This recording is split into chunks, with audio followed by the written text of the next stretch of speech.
2013 was a bit of a disappointing season for the Baltimore Ravens, you have to say. For the first time in Joe Flacco's career, they missed the playoffs, which was especially surprising considering they were the defending Super Bowl champions.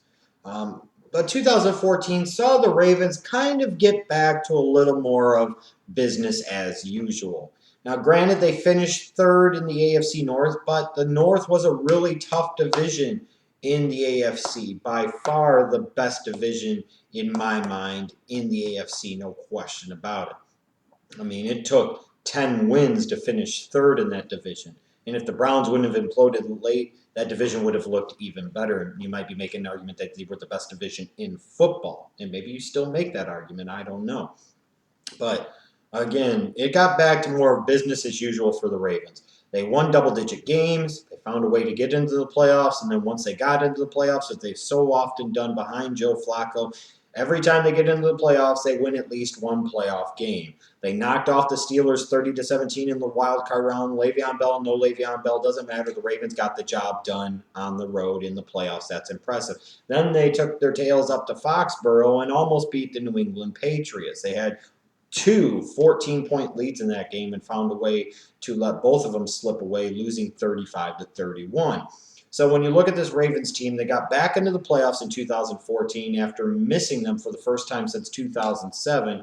You're sitting there and saying, hey, this is a Ravens team that could do some things heading into next year. Well, I say not so fast, and I'll get to that in a moment. But in terms of 2014, you look at this team, I thought Gary Kubiak did a wonderful job as an offensive coordinator in terms of that running game in particular. Justin Forsett, easy for me to say, had a very nice year in that zone blocking scheme that Gary Kubiak employs. In terms of when it comes to offensive minds, especially when it comes to minds for the running game, Gary Kubiak is one of the best that we've seen in quite some time. The Ravens finished top 10 in the league in points scored. Defensively, they were another solid Baltimore Ravens unit. Sixth in the league in points allowed, eighth in the league in yards allowed. So this was a team that didn't allow a ton of points. They scored a lot of points, so it's not hard to envision why they went 10-6 and why they sat there and ended up making a run in the playoffs and getting to the divisional round and damn near getting to the AFC Championship round. And for all intents and purposes, maybe they should have made it that far. I don't know. So just imagine if they wouldn't have choked that lead away late against San Diego. You talk about 11-5 team. That's different. I mean, so the Ravens had a pretty good season. Could have been a little bit better, sure, but it was much better than 2013, and it would seem in theory again to put this organization on a certain trajectory going forward. However, when it comes to the Baltimore Ravens, there's a couple of things I don't understand. Number one is why the Ravens seem to get such a pass when it comes to their propensity for choking. And hear me out for a second before you just jump down my throat. Let's face it, that was a choke job in the divisional round against the New England Patriots. They had two different 14-point leads on the road against a Patriots team that they match up very well against, found a way to piss both of them away and lose the game 35-31. Just think about that for a second. Let's really think about that for a second. That's a choke, period. You look at 2013, the end of that season. The Ravens were almost in kind of a win-and-you're-in type of situation, and they failed to get the job done. Even in Super Bowl 47, they won the damn game, and they almost find a way to choke that game away after the big power outage. I mean, they let the 49ers come storming back, and the Niners were in a position late in the game to potentially win the damn thing. You look at the 2011 season, the AFC Championship game in Foxborough, where they sat there and found a way, whether it's due to a Lee Evans drop or a Cundiff missed kick, what have you, they found a way to lose that game. This is a Ravens team that gets to a certain point and seems to find a way to defeat itself and seems to ultimately choke. And maybe some Raven fans understand it, maybe some Ravens fans get it, but they do get a bit of a free pass that I don't really understand. There's a lot of recent examples in recent years of them choking, like they did in the San Diego game this year. That was a flat-out choke, and that had some potentially huge ramifications. The difference between 10-6 and 11-5 was significant for them. Just think about that. You also look at this Ravens team. The other thing I don't understand is why more people, while they're so caught up in the Ravens' awesomeness and Ozzie Newsome's awesomeness, why more people don't talk about this fact that this is an old team. This team is getting older by the day and getting old in a hurry. Come next season, they're going to have 5 starters that are 30 or older on the offensive side of the ball. On top of that, they're going to have 6 starters on defense that are 30 or older. At some point in time, Father Time wins. He is undefeated. At some point in time, that age on both sides of the ball is going to catch up with the Baltimore Ravens. How much longer are guys like Terrell Suggs and Elvis Dumervil going to be big-time pass rushers at the NFL level? How much longer can a Haloti Nada be a Haloti Nada at his age? How much longer can a Joe Flacco be Joe Flacco? Yeah, believe it or not, he's going to be in his 30s now. How much longer is a Steve Smith going to be able to do what Steve Smith did, especially because it seemed like he slowed down as the season went along?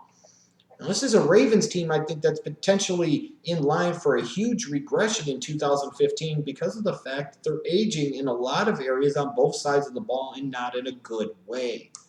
When you look at the 2014 draft, you look at the draft in general, that's always the way you replenish yourself and you rebuild yourself, retool yourself. The Ravens did a solid job in this draft. I wasn't a huge fan of their draft when it happened. I'll grant you that. And I was somewhat wrong. I liked C.J. Mosley, but I didn't think he was the best pick for them. But I was proven wrong on that one. No question about it. I think Timmy Jernigan, I questioned his fit in their 3-4 that they ran, but he played well at times. You look at a guy like Brooks out of the 3rd round of Florida State, I think he'll get better as time goes along. Taliaferro had his moments when he wasn't getting drunk. You look at Crockett Gilmore, he occasionally would flash something. Urschel ended up being a nice little late-round find, as did Michael Campanero, who got more time as the season went along. It was a good, solid, productive draft class for the Baltimore Ravens. The problem is that they need more of them because, again, as I stated, they're getting old and they're getting old in a hurry. And the problem with getting old as a team is not only do the skills start to decline, but your salary cap number tends to go northward because you're paying off of past reputation and not current and future performance necessarily. So the Baltimore Ravens in this offseason must find a way to retool, reload, and get younger. Otherwise, I assure you 2015 will be disappointing. What needs do they have? They have them on both sides of the ball. A lot of Ravens fans will tell you their number one need is at the cornerback position, and they're probably right. That probably is the number one need. However, I do think almost as much of a need is on the offensive side of the ball, and that's the wide receiver position. You've got Steve Smith, who's going to be, 36 next year? You've got Torrey Smith, and then what else do you really have? I mean, let's be honest here. Smith ain't going to play at a high level forever, and in fact, I don't know if he'll play at a high level anymore. They need help at that wide receiver position as well. They need youth and they need speed at those skill positions on both sides of the ball, offense and defense. They desperately need talent, frankly, at the cornerback position, and they could use talent at the wide receiver position because at the end of the day, whether you like it or not, Ravens fans, a team is still built around Joe Flacco, and you have to put Joe Flacco in situations to succeed. They could use a better, more viable threat at tight end because you're talking about Owen Daniels. He had his moments, but again, he's over the age of 30. And do you really trust Crockett Gilmore to be that type of guy? They could use help at the linebacker position in particular. They did a great job getting C.J. Mosley in round number 1. I'll applaud him for that. Upshaw's had his moments, but he plays in a rotation. Darryl Smith's in his 30s. He's going to need to be replaced soon, and I don't know Arthur Brown is going to be that guy, frankly. Then you look outside. You look at Suggs. You look at Dumervil, 2 guys, again, that'll be in their 30s in 2015. How much longer can you really count on them to produce at the level that they have produced in previous seasons? You need to get more youth, depth, and explosiveness outside at that linebacker position in your 3-4. Like I said, the Baltimore Ravens had a more prototypical Ravens season in 2014. But if they don't get to work and get younger and address some of these big areas of need that they have,